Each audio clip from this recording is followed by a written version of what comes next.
Hello everyone, in this video I'm going to show you how to run Python code in Replit. So all you need to do is open Replit and then make sure you are signed in into your account and then go to the developer frameworks. You will see Python as the first option. You click on it and then you press on Remix. Now you can choose the privacy, public or private, and then you can press on use framework.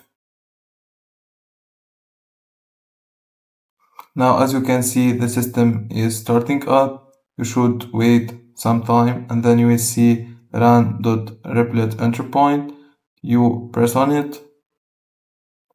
Now it will show you which Python are working with, and then go over here and press on these files and then open main.py, and then for example you can put any code, for example print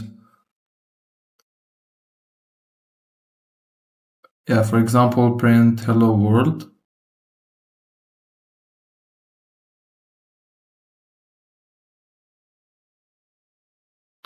Or anything just to test, and then you press on run.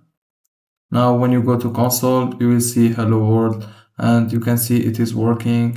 So here is how to do it. If you find this video helpful, don't forget to like and subscribe, and thank you for watching.